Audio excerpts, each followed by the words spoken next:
Today, I'm going to prepare my fabulous festive zucchini lasagna dinner. Now, this menu features fresh zucchini, picked right from the garden, and it's deliciously authentic tasting with a healthy twist. Jazzy, you're gonna be healthy with the Jazzy Vegetarian. Jazzy, so snazzy. We're gonna cook something healthy and light.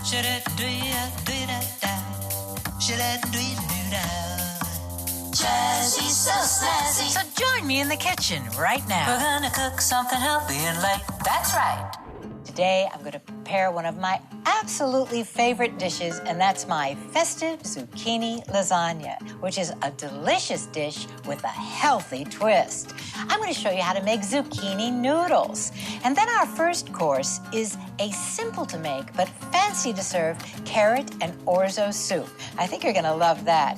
And then to finish off the meal with a flourish, raspberry maple tofu whip, served with beautiful organic berries. This tasty menu is all vegetarian, so let's prepare it now. This is something I came up with a couple of years ago when I was having a New Year's Day potluck with some friends, and I was supposed to bring the main dish.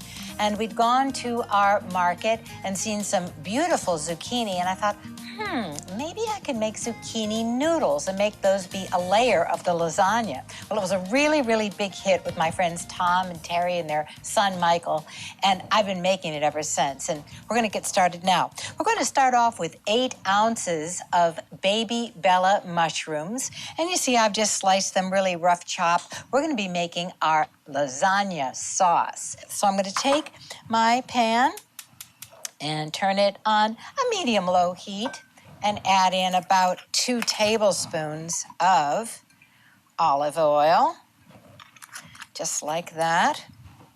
And then I'm going to place my beautiful baby Bella mushrooms in here. Now, a lot of people put their garlic in first, but what happens is that takes away a lot of the health properties of the garlic, first of all, but it also burns very easily. So the base of any dish you're making is going to get kind of this burnt garlic taste. You don't want that. So that's why I always put other things in first, in this case, the mushrooms. And then I wait and I add the garlic as we're moving along. Oh, this is coming along beautifully. Look how these mushrooms are glistening. Now, here's my little trick. We're going to add, at this point, about 1 teaspoon or so of low-sodium tamari. Tamari, you say? Why are you doing that? We're not making a Japanese dish. Well, tamari just infuses some depth, some flavor. So it's a great thing to use in a lot of your recipes, and you'll see right away how the mushrooms are immediately taking on this darker golden color. Oh, that's so pretty. Oh, here it is. Reduced sodium tamari is normally found in the soy sauce or teriyaki aisle of your supermarket. Some supermarkets carry it in their ethnic foods aisle, and even some supermarkets put it in their health food aisle. So there's 3 different places that you can find tamari. People ask me, why do you use reduced sodium tamari? And the reason is that it has about 25% less sodium than regular tamari. The fermentation process for tamari is different than ordinary soy sauce, and that gives it different flavor-enhancing properties that pair well in really a lot more recipes. If you can't find it, you can just use plain tamari, just use a little less. In some cases, you can actually use soy sauce. Once again, just use a little less. And if you really can't find reduced sodium tamari at all, you can, in fact, use sea salt. Now it is time to add our 8 cloves, of garlic. Goodness, this is really going to impart some fabulous jazzy taste to this lasagna. Then I'm going to add 3 teaspoons of Italian seasoning. That is great. Place the top back on, and then we're going to add a little special twist into this lasagna. I went to my farm market yesterday, and I happened to see this absolutely beautiful basil. I grow basil out on my deck all summer. I'd used so much of it, I'd used it up, so they had this beautiful basil, and this just adds another layer of flavor in this sauce. Do you see how I'm stacking them up here? Stack them up like this. Gonna take it, put it on your cutting board, top side down, non-shiny side up, and roll it up. Roll it very, very tightly. And then carefully cut all the way across it.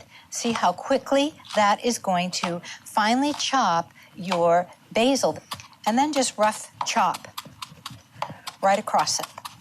So look how beautiful that is. I'm going to set that aside. All right, let's see. Oh, take a look at that. This smells absolutely fabulous. And you see how the tamari has kind of made it like it almost has a little meaty kind of gravy. That's what we're looking for, and this is going to add a great base for our sauce. Now we're going to add our vegetarian meat, and this is what it looks like. It comes in a little log, kind of like this. And you know what else I've used? You can use vegan meat patties or vegetarian burgers, anything you like that is a meat analog or a meat substitute. And if you don't want to use anything fake, so to speak, in this recipe, just add twice the amount of mushrooms. So you would use 16 ounces of mushrooms in this recipe if you don't use the vegan meat. And as you can see, I'm just dropping it right in there. Now here's a little note. This lasagna freezes beautifully. So if you want to either make two when you make it or make one and then, cut up half of it and freeze it, which is what I usually do. It freezes beautifully to serve at a meal later on. You see how I'm doing this. I've just broken that right in there. You can do that with your spoon if you don't want to get your hands all messy like I have.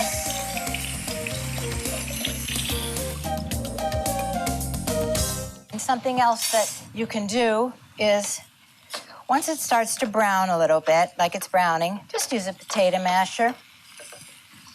And that will completely grind it up. That's it. That's looking great. The next thing is my little jazzy trick. 2 teaspoons of organic brown sugar. And I'm just going to toss that right in there. And that's going to instantly caramelize it.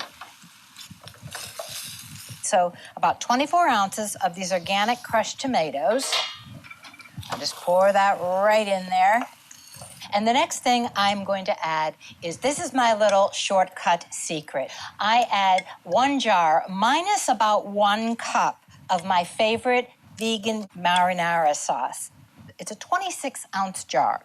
So add everything in but 1 cup, because you're going to use that at the bottom of your lasagna. Now, the crown and glory, the thing that's going to give it a real pop, the thing that's going to give it just that fabulous, jazzy, vegetarian, fresh taste is this beautiful, fresh basil.